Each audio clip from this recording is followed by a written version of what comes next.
the ranked choice voting, it seems to me, can cut both ways. But when people figured out, I mean, like, and I think this is sort of the underreported story about how AOC's people were like, we're not endorsing until you guys figure out how to make sure you don't split the vote. And, you know, a lot's been talked about how Brad Lander basically sucked it up. And I think it was hard for him to do. But I think he's been paid dividends, huge dividends. The amount of goodwill towards him right now, he could basically do what he wants politically. If AOC runs for president and doesn't run for Chuck Schumer's Senate seat, Brad Lander could be the person that takes Chuck Schumer's Senate seat. It's not inconceivable. And and I think like that gives a proof of concept for other places to do this. I mean, the ranked choice voting bit us in the ass, I think, back in 2021, whenever it was the Adams race. Yeah. And now we see the difference. But here is Mamdani. I want to play this clip. They tried to shoot one of his classic sort of on the street videos. Oh, yeah. To promote. We don't know what the ad was going to be. But they ended up basically putting together a compilation of their attempts. And it is really incredible, the feeling of enthusiasm that is in New York. Like on that day after the election, when I walked to work, I got stopped by 3 people who were just excited to talk about Mamdani. All right, that's the tourist walks to Midtown. Okay, you want a photo, brother? Yeah. Yeah, let's take this. Yes, that's me, yes. Yeah, we can take one. I voted somebody that won. Thank you. Congratulations. Thank you so much. Thank you, we're on our way. Thank you. Yeah, no worries. Thank you. How's it going, guys? Thank you. Oh, God. You gotta catch up to me over here. How you doing, brother? Thank you, guys. Thank you. Thank you, my man. I appreciate you. Thank you. Yeah, for sure. Hi. Assalamu alaikum. How are you? Ready? I think she's coming. Thank you. I voted for you. You voted for me. You voted for my daughter. She said, voted for this. Thank you. Give me one piece for my daughter. My daughter. Thank you, brother. I appreciate it. He can't even take a picture without having to take another picture. Let's go. And he helps around. I'll do it for you. Okay. I got you. Camera. It is so sweet. Shout out to Donald, who I'd worked with before, who is the director for Zohran's video team. And I just feel like it's good. You're seeing already Democrats copy this style across the country. Even in this race, they were copying the style on social media. But it's impressive. Yeah. He's the level of fun associated with the campaign contrasts so distinctly from the other candidates in the race. Cuomo was like, yeah, it was built on darkness and like the anti-Semitism stuff. It was defending the nation state of Israel, the most moral country on the planet. Who, I don't know why people don't talk about this enough. Andrew Cuomo is a part of the ICC legal team for Benjamin Netanyahu, which I always thought was so fascinating, so strange that like the media didn't even hyper focus on that one bit. They barely mentioned it. Yeah, that is like way more of a prominent fixture of what Andrew Cuomo is than the associations that the media was trying to desperately make with Zohran and his campaign about Israel.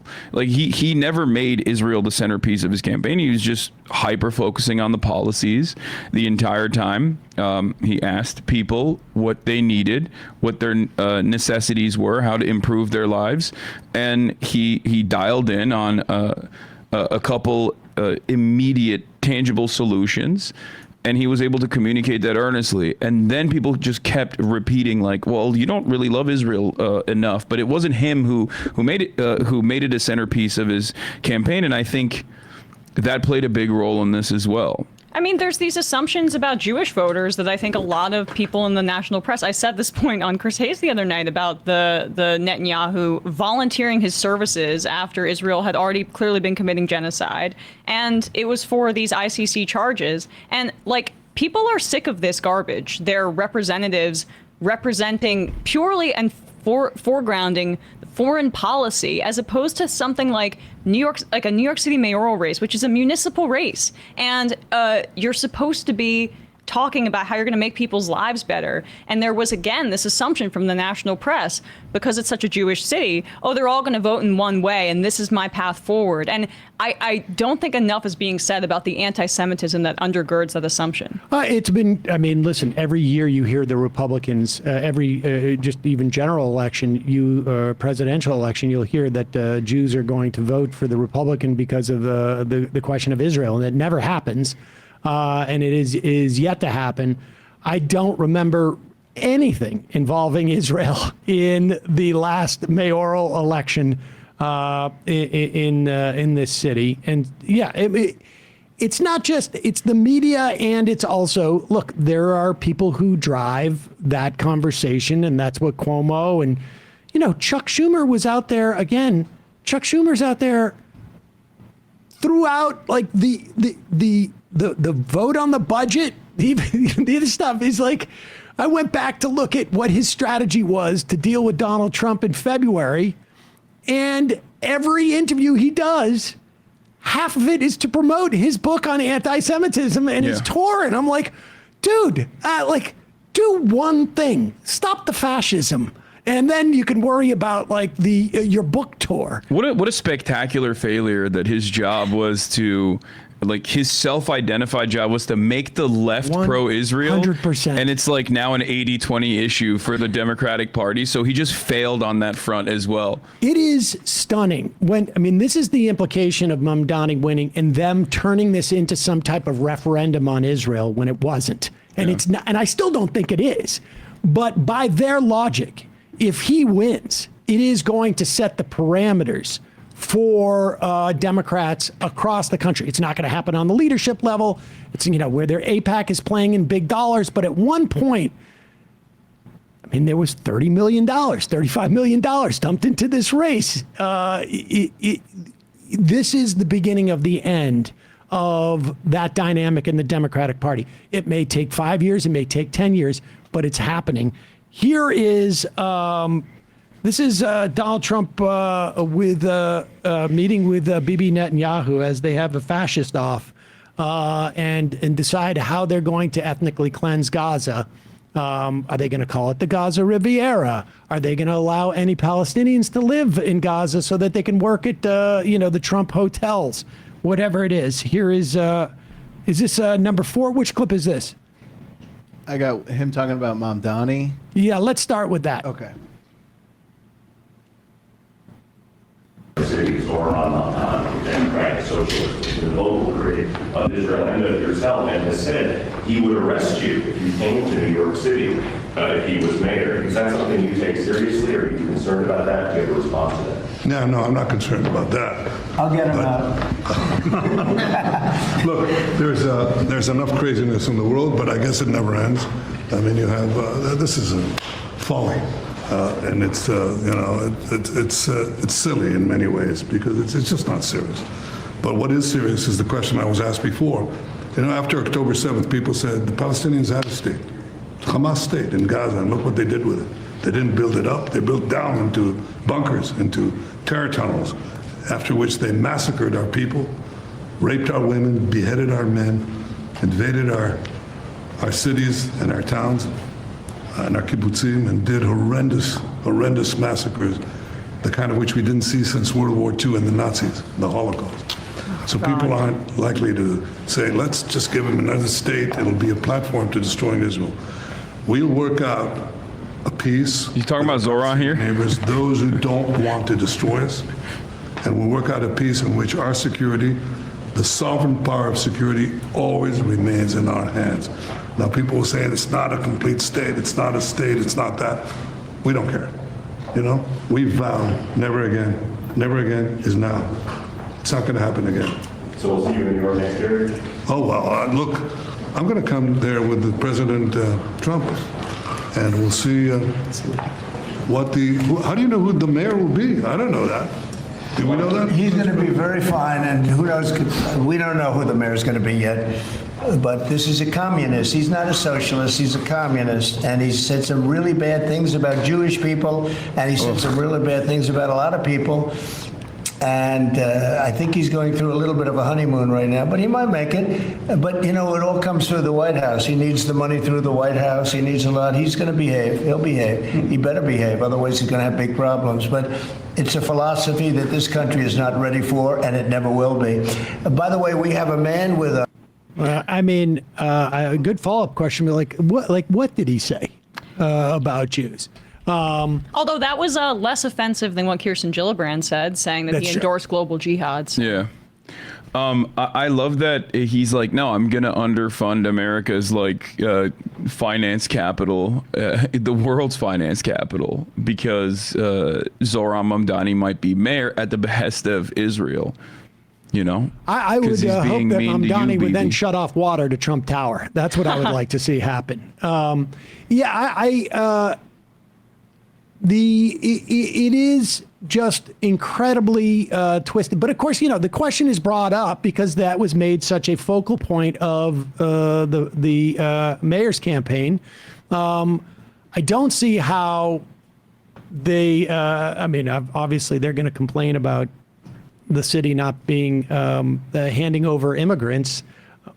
Why wouldn't you follow what the International Criminal Court says at that point? We want to get out these violent, dangerous immigrant criminals. I mean, who's a bigger violent, dangerous immigrant criminal than Benjamin Netanyahu? That's the real criminal. Also, the level of explicitness now, sitting across from the president, it has been the policy of the United States, supposedly, of a two-state solution. I think that is, a little absurd. We have a single state now in Israel. It's an apartheid state with varying degrees of apartheid. Some actually, maybe even worse than apartheid, constant slaughter, more akin to the Warsaw Ghetto at this point.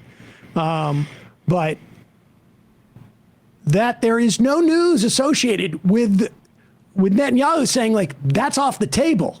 Yeah. That was, supposedly a U.S. standing policy, and it's gone. It's not even, people don't even pretend anymore. It shows the hollowness of liberal Zionism and how in practice for our government, the two-state solution thing was a biding time tactic, or at the very least a détente. And then for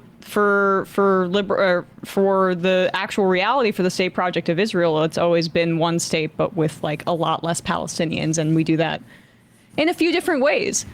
It's also just because we're on the topic of it, I find it really upsetting to see how within the Democratic Party and within the context of this race, they're really trying to use right-wing, almost great replacement theory level politics about this city by conflating Zohran's Muslim identity with anti-Semitism, or people's fear of him that is imbued with racism, and their reaction to that and experiencing that as anti-Semitism, and calling it anti-Semitism when it's really their own bigotry, and trying to leverage that into a heavily racialized attack on him. And I would include Cuomo's mispronunciation of his name, which is exactly, by the way, what the right did with Kamala Harris the entire election last time. It's a dog whistle.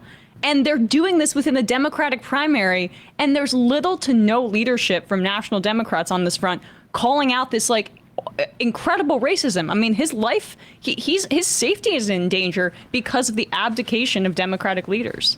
I think. For sure. Yeah.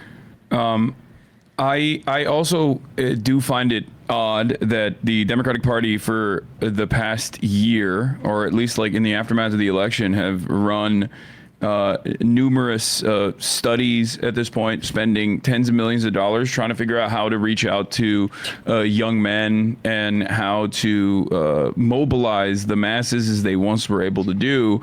And then now you do actually have a Joe Rogan of the left is Zohran Mamdani. yeah, you literally have an African socialist Muslim man this time around, like the real Obama. Yep. And all of a sudden, none of the liberals that would back him are out there defending him at all. This is a moment where I think Yeah. that may turn. Here is this is clip number 8. This is a video podcaster, Jennifer Welch. I mean, we saw her. She's a good friend of mine. Yeah, Oh, you've is she? been on the Okay. show. Yeah, she's been on my podcast before. I've had it, ladies. She's pretty like normie coded. Yeah. Let's put it that Yeah, way. they are from Oklahoma, and they definitely are definitely a lot more progressive than the average Democrat. But I know for a fact that the Democratic Party really wanted to use them as like this non-hostile space. I mean, they've interviewed Barack Obama. They've interviewed Hakeem Jeffries in the past. And what's his face? Oh my God! The chief of staff for Obama, Rahm Emanuel. Yeah. Yeah. Oh yeah. And Rahm Emanuel got eviscerated on there. And here she is on Hakeem Jeffries, that same issue. I think our nominee is going to have to convince folks that he is prepared to aggressively address the rise in anti-Semitism in the city of New York, which has been an unacceptable development. Okay. First of all, he has addressed the rise of anti-Semitism, and it's not performative. It's very, very real. And he understands that it's real. And he has the endorsement of other Jewish politicians that aren't propagandized by a corrupt Israeli government, Hakeem. But secondly, this was your moment, Hakeem, to also stand up against Islamophobia. Because here's the thing about human rights, you guys. You don't get to cherry pick. If you're against anti-Semitism, then you have to be against Islamophobia, homophobia, racism, and down the line. Also class warfare, this bigotry towards poor people is just abhorrent, which disproportionately hurts people with the color of Hakeem Jeffries' skin. And so this kind of cherry picking because of who donates to Hakeem Jeffries, AIPAC donates to Hakeem Jeffries. How on earth right now is the government of Israel helping calm and quell anti-Semitism? How are they doing it? They're not. They lie and they propagandize and they say, we get to do all this stuff with impunity. And that if you criticize us or you do anything wrong towards us or you speak out against us, then we're going to call you an anti-Semite. The people who preach against anti-Semitism should be joining Zohran Mamdani and standing up against the Islamophobic attacks on him. He has not said anything disparaging about Jewish people. He stands with them in solidarity. And this type of crap is so disgusting to me. And it is a cancer within the Democratic Party. And I'm just going to tell you guys something. We lost these last 2 elections to an idiot because of these centrist policies, and you're being beholden to special interests. And by God, it's not going to happen again. You can either be a part of the problem or a part of the solution. But if you want to try to box us in when we can clearly see with our eyes and clearly hear with our ears exactly what's happening with Israel and Gaza and try to propagandize another way, we're not dumb like MAGA. We're not fucking stupid. Your base is smarter, and y'all are going to have to adapt or get the fuck out. So Chuck Schumer doing a great job keeping the Democrats pro-Israel, huh? The thing that is impressive is, I mean, that last part where she was saying like who is Hakeem Jeffries actually delivering this stuff to? Yep. Like every New Yorker has seen Brad Lander walking around. He's the highest elected Jewish official in New York City.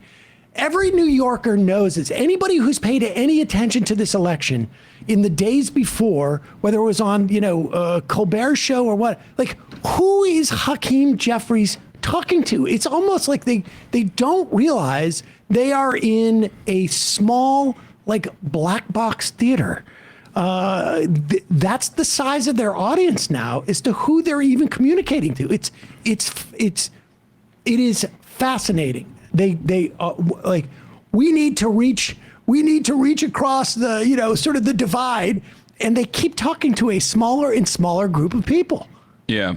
One thing I always get really frustrated by, because I think people on the left also have a tendency to do this, where they're like, oh, well, like, he has to address Israel because there's a lot of Jews in New York and they all care about Israel. And I feel like it's just like the dual loyalty trope, but like on a woke, I guess, on the woke side, it's like the woke dual loyalty trope. And my question always is like, New York City is the largest Jewish city on the planet. Sometimes Tel Aviv, I think, has a higher number of Jewish people living in it. But I think New York City is either the number one or number two largest Jewish city on the planet.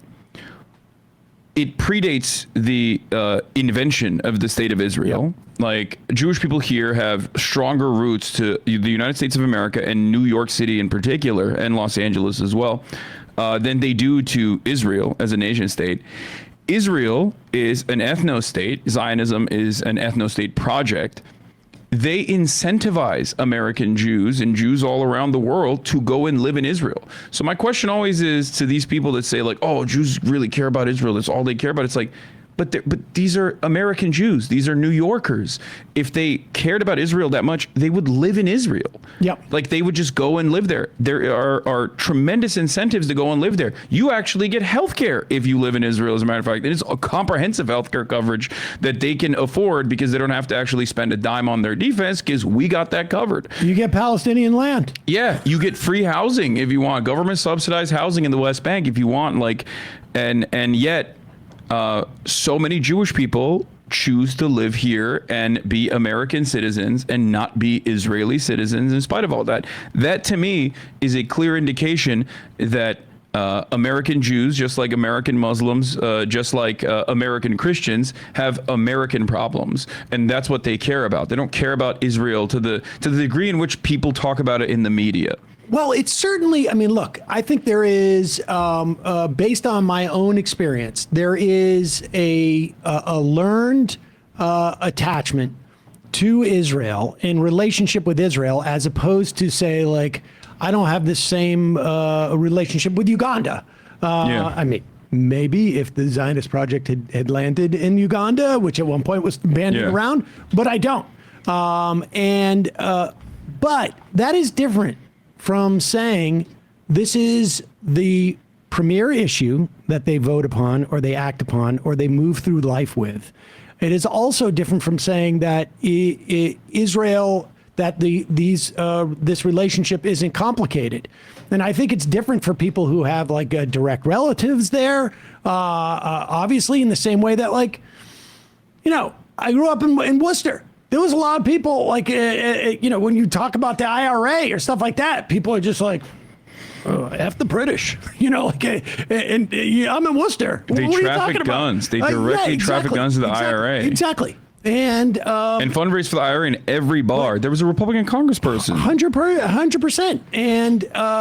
And so this is, you know, there are different dynamics at different eras. But the fact of the matter is that New York Jews didn't even for a moment, as a whole, you know, we're just talking in generalities in terms of the vast majority, this was not an issue for them at all. That's my point about the increasingly, when Hakeem Jeffries gets out there and says that, when Gillibrand says this, they are talking to literally a room full. It's the same people, frankly, who Carvel was talking about. I don't know if you caught that clip of Carvel. James Carvel. Yeah, Carvel. Carvel. He says Carvel every time. It's like an ice cream brand. I have to pick and choose what I correct. Exactly. He was on with, and I can't remember the guy. He was an old Al Hunt, and he said, "I go to these, you know, big Jewish donors of the Democratic Party.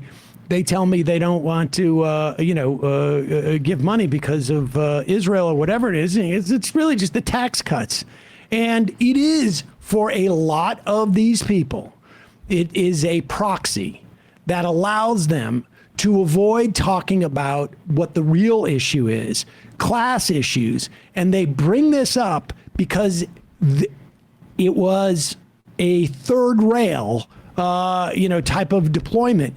And it is no longer resonating. It no longer resonates because of what people can see with their eyes in terms of the way that Israel has been, you know, engaged in this slaughter, genocide, ethnic cleansing. I think all three probably are appropriate, but pick them. Pick whatever one you feel comfortable with saying. And I think people are just like, I'm not going to, make my determination who's going to be mayor of New York City, or frankly, even the president of the United States at the end of the day. I just don't think it's a detriment in the way that these guys suggested it was for the longest time, and they even did in the lead up to the election.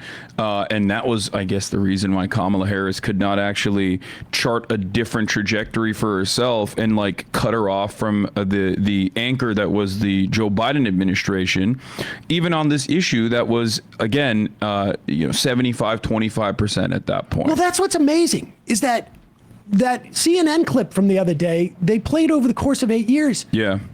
The people on our campaign must have known that data. Yeah. And we covered it. This is absolute malfeasance by that campaign. And it wasn't raised in that way. They talked about it in the context of Mamdani. Yeah. But those numbers were not dramatically different 6 months ago or 8 months ago or 10 months ago. Right. And yet the campaign just said, we're not even going to allow this Palestinian lawmaker to speak at the convention when it was completely benign, everything she had to say. Yeah, and it would have had reverberations beyond, I think, Israel-Palestine, because it would have shown everyone in America, there would be so much like secondary coverage on, wow, Kamala Harris is actually separating herself from Joe Biden on this issue, which would have been a great marketing opportunity. I literally advocated even for from a bloodless, cold, cynical, calculated stance. If you don't care about the humanity of charred children that we're facilitating the genocide of, the least you could do is advocate on this because I don't want Donald Trump to win, and this way you can separate yourself from Joe Biden, who was deeply unpopular. Everyone saw him as old, feeble, and monstrous, and simultaneously really win favors with a lot of people, because I think that the issue of Israel and your opinion on Israel, I think, is a way for politicians to communicate earnesty, because there's such a division between what the public feels about this versus what the media talks about, or how the media talks about this issue and how politicians talk about this issue. You can really cut away at that. And my fear always is that there are cynical actors, both on the media side like Tucker Carlson, or cynical actors on the political side like Marjorie Taylor Greene, that see that know how to read the room better than everybody else, and will utilize that to win favors with a broader audience. And just to expand on that, it also indicates I am not a part of the establishment. Yeah. Democratic responsiveness. It shows the responsiveness, it shows the inclusion, it shows breaking with Biden, but it is a proxy. The reason why Tucker Carlson or Marjorie Taylor Greene find efficacy in it is it shows that they're anti-establishment on some level, because again, they are only speaking to the establishment. Like Hakeem Jeffries is sitting on whatever Meet the Press saying Mamdani needs to deal with anti-Semitism. No one thinks that. Well, Marjorie Taylor Greene may not be actually speaking to the Zionist donors that Carville was talking about there, because she is actually an anti-Semite. So she's not in the rooms that 95% of Republicans are in, and 70% of Democrats are in. So when you ask, who is this for, when Hakeem Jeffries is doing this performance, it's for the Zionist donor base. Yep. And people can sense that. So when we're talking about it being a proxy for other things, it is about showing democratic responsiveness. And also why it compounded things for Kamala was the fact that people felt alienated from the Democratic Party's lack of democratic responsiveness. Yeah. When for basically since 2023, the polling showed that the Democratic voter base felt that Joe Biden was too old to run again, and they decided to ram him through without really any public debate or process on this front, which made people feel alienated from the Democratic Party. That's a huge problem, and it's not just a problem of Joe Biden. It's a problem, as we're seeing structurally with the party, where they can't conceive of a working class politics that shows direct responsiveness to people. The only people that the people they're most directly responsive to are donors, and then if they see polling shift enough for them, then they'll decide to lead. The immigration stuff, Trump, his numbers tanking on that front, we can't thank Democrats for that at all, except for maybe Chris Van Hollen and a few, and of course the members of the squad and the left wing members. Yeah. But that's all what he did on his own. And the Democrats could have been the yin to that yang. They could have shown an alternative vision, and now it's just like, oh, he's unpopular in a vacuum and people feel nihilistic, which is what he thrives on in the end, and this movement thrives on in the end. It's strange to watch them kind of get reminded that they're supposed to be anti-austerity. Yeah. Like it almost like every single day since the Trump administration began, they have been actively signaling that they're going to cut all of these federal jobs. They're going to cut these regulatory agencies, and at a time when there's planes falling out of the sky, it's like a perfect opportunity to really drive home this point that these jobs need to exist. You and your billionaire buddies are just cutting these federal jobs that are decently paying jobs for a lot of Americans, tens of millions of Americans. And also these are services that they rely on. And there was no communication from the Democratic Party in the first couple of months. And even now you have this horrifying, disastrous bill. It's one of the most unpopular bills that has passed since we began tracking the popularity of bills that are passing. And it's unpopular in spite of the Democratic Party's positioning on this, because they were able to push it through this expedited process, just like they did the last Trump tax cuts in 2017.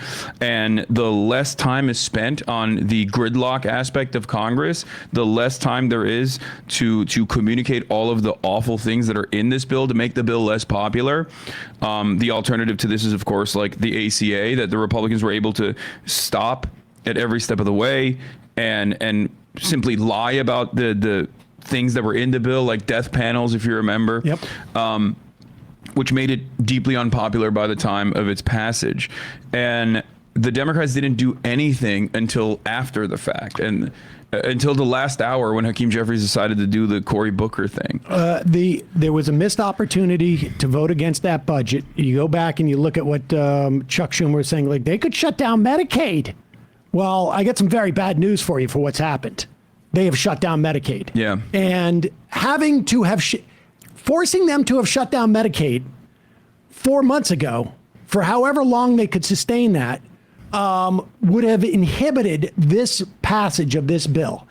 They also could not address the increase in ICE because they've been so bad on immigration. They have no immigration policy to fight this, so they couldn't get out there and go we're going to turn this place into a fucking police state with $300 billion for ICE.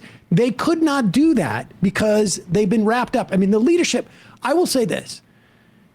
When I first got into this in 2004, there was a sense of, the net roots, the blogosphere. There was a sense that within a certain, quadrant of the Democratic activist base, there was a divide between the leadership and the party. But I really feel like the divide between the leadership and just your average Democratic voter is far more pronounced today than at any time that I've been, conscious of politics. Maybe 1968 was different, but maybe not. But if you look at the way that voting Democrats have perceive, what they want from their leaders. 20 years ago, Democrats, by a 60 to 40 margin, maybe even greater, wanted compromise. And they have learned over the past 2 decades, that's not going to work. Yeah. That's why Build Back Better failed, because Joe Biden decided, instead of following up on the American Rescue Act, I'm going to let the Republicans come in, and that killed 4 months. Then I'm going to let Sinema and Portman come in, and that destroyed the bill. I mean, it was over by that point. That's when, the donors caught up with Manchin. Trump rammed it through. He rushed it. It's exactly what you need to do. One of the things I brought up in the immediate aftermath of the election to the Pod Johns was exactly this. I was like, there were so many opportunities for Biden, if he actually had the ambition, to whip these votes. right? Because we look 100%. at Donald Trump and we see like a silly man, a fascist, but like a goofy, stupid person.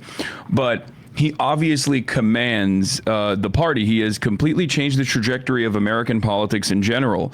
He has completely redesigned it in his own image. And outside of that, he also is capable of getting these votes, getting these people to vote on whatever bill he wants them to. And he will resort to dirtier tricks if necessary. And I think there is this forgotten aspect of the bully pulpit that Democratic leadership never uses to whip votes to get people in line. There is obviously like threatening to remove people from committee positions if they don't play ball on these bills. But we have seniority for or Democrats have seniority for committees, and that's part of the problem because they can't use that threat in the same way. Sorry, go on. Yeah, no, I'm just saying like we need. I've been screaming about this for years, but I'm happy to report that, yes, like you said, there are more and more liberals that you would never expect, like, you know, white wine moms in the middle of the country that also want a more combative Democratic Party. Like the next Democratic Party has to be combative and outwardly hostile to the Republicans in the same exact way that the Republicans have been successfully against the Democrats for the past multiple decades. But well, how about this? This is a prime example. Where are the Democrats that are immediately tying Project 2025 and the Doge cuts to the horrible tragedy that we're seeing in Texas? I saw Hakeem Jeffries' statement was like thoughts and prayers. Oh, we don't want to politicize this. Oh, really? In the age of Trump, you don't want to politicize it? He just said on stage, I hate Democrats. They hate me and I hate them.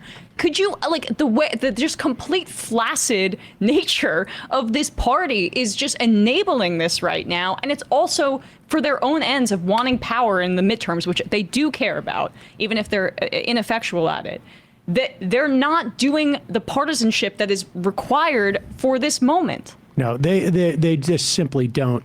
They're just not up to the moment. I mean, they did a better job in 2016. Yes. I would argue that Trump was not as efficient in 2016. I would argue, I would argue that what they were facing was less difficult. Yes. Frankly, but no one will take the difference between year one of Trump and year one of Biden. Trump gets that budget bill passed at the beginning of the year. It is the equivalent of the American Rescue Act. And then he gets this done by July. When the American Rescue Act passed, the only thing Republicans were talking about was Dr. Seuss. Was 3 fucking books that were not republished by Dr. Seuss. They should have gone right in. Joe Manchin was talking that Build Back Better at that time should be $9 trillion. He was spending more than Bernie. And then as Biden dilly-dallies on some type of bipartisanship, there was that leaked audio in June of Joe Manchin with the no labels people. And that's when they started to get to him and say, like, no. You guys, this is the other path that you can take. And that's where it all goes south. And here we are, July, 3rd, and Trump's done. And he knows he's done. They understood this dynamic. You take the power when you have it. It's not going to last 6 months. There's no more, 100 days or whatever it is, first year honeymoon. And now I want to play this clip. I mean, this is how emboldened they are. This is the Secretary of Agriculture, Brooke Rollins. And this sort of combines their 2 basic things. One is let's try and get rid of all low-income people by attrition. And then we also can get rid of any immigrants. But I can't underscore enough, there will be no amnesty. The mass deportations continue, but in a strategic way, and we move the workforce towards automation and 100% American participation, which again, with 34 million people, able-bodied adults on Medicaid, we should be able to do that fairly quickly. Thank you. Okay, she's talking about what's going to happen to, that there's not going to be, the farm workers are going to get rounded up. And and that we have 34 million. I think what she's talking about, I think that 34 million is probably the number of adults on Medicaid. It's around 40 million adults on Medicaid between 19 and 64, I think. And I think her argument is they can get into the fields. Move to they can pawn that Medicaid card. Now, incidentally, they can move to the rural areas where they can get into the fields. There won't be any hospitals there, incidentally, because we're going to be rolling up 200 of them. I mean, this is... Also, 2/3 of them already have a job. Exactly. So there's also that reality. And then the other third is like if they're in school, taking care of an elderly family member, and it's like somewhere in the single digits in terms of people who don't have a listed excuse. So all of those people, congratulations, you're headed to become a farmer now. I mean, the idea that a government official, a cabinet secretary, could say something to that effect, and there's no, the Democrats aren't in a position, and I think it's because they have no immigration policy, that it's been completely eviscerated by their backtracking and this and that, and you know the bill that Joe Biden was supposed to pass and Donald Trump kept from going in there. I mean, they saw it coming. They chose the absolute wrong policy response. Aside from, I think there is some genuine hostility towards immigrants that was in that Biden administration. 100%. I think he came in with the first 100 days that was the exact opposite, the diametrical opposite legislative agenda of Donald Trump in 2020. And then I think it was around February, because I remember covering this extensively in the beginning. I think it was like February or April when the Customs and Border Patrol was whipping the Haitian migrants at the Texas border with their reins on horseback. And from that point on, the Biden administration just completely dropped the ball on immigration. They completely dropped the ball on it. And there was a amnesty, like a conditional amnesty program associated with the first 100 days, you know, closing the childhood, stopping the childhood separation policy and closing like these immigration detention facilities, which they basically restructured to call, I think, overfill centers or something like that, where like they were doing family overfill centers. So it was basically the same thing, but with like a Democrat liberal patina associated with it. And I remember at the time screaming about this because I said over and over again that this is going to be the issue that the Republicans use, as they have historically. And they know it. The Democrats know it. So if they don't start counter messaging against this right now and don't put out like a comprehensive pro-immigrant agenda, that the media is going to go along with the hostility towards migrants, and the entire discourse will be flooded, dominated by right-wing hysteria, because it is hysteria. It's not real. This is not a real problem. Immigration is a crisis only because we do not go through the expeditious paper filling process. That's it. Because the difference between a documented and undocumented non-citizen is documentation. And they didn't do any of that. And it was a devastating failure. And by the time the election cycle came around, this was October 6, 2023, right before October 7, is when they unveiled the Trump is right, actually. We want to build the border wall package that the Oklahoma senator had written. And if I remember correctly, that was supposed to be a sweetener for the rest of like an economic package. And what happened is that part became the sole aspect of it, as all the sort of the Build Back Better stuff fell away. That was part of the Cinema Portman thing, I think. It's like a sweetener in there. And then all of a sudden it became the main thing. I mean, it was just like a tremendous amount of just political malpractice. And this idea that like, we look at the polling and polling is static is absurd. We have seen this dramatic change over the course of 8 years with Israel. I mean, it's not like you have multi-generations dying off here. People change in their perspective. We've seen the change in perspective in immigration from Trump in Trump to Biden, we saw a huge change in immigration. These things move. They are flexible, but if you chase after where the Republicans are going, which is always the case, you're always going to be behind that. You're not going to get out in front of them. You're not going to say, okay, well, instead of deporting, what we should do is shoot all immigrants. I mean, that you're always going to be chasing them, and you're not. It's just. It's a fool's errand. You look like you're lying when that happens. After spending 8 years saying like the border wall is racist and it's silly, to turn around and be like, actually, we want to build a border wall, and the Trump administration is not serious about building the border wall. If you think that that is going to be a message that ends up bringing some of these like white nativists on board with the Democratic Party's agenda, you're out of your freaking mind. Yep. The only thing that it does is make your base of support go in the direction of the Republican Party, because it's a basic admission that, yeah, the Republicans were right. Migrants are a national security problem, and therefore maybe I'm going to go with the guy who was right all along rather than the Democrats now. Yep. Right. Or I'm going to stay home, which is the other thing that doesn't get discussed enough. It's like when you saw that IMEU analysis, that the plurality opinion for people in terms of who stayed home,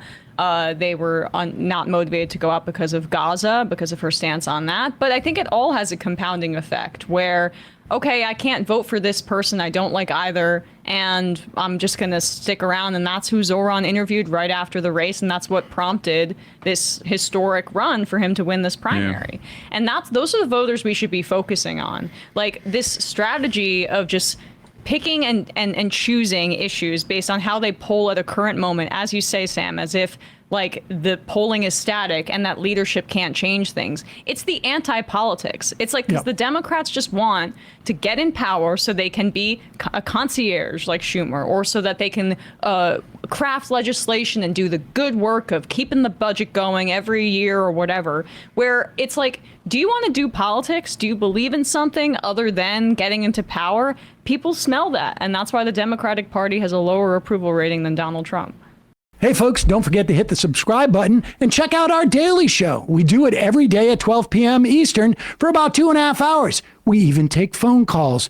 You should check that out.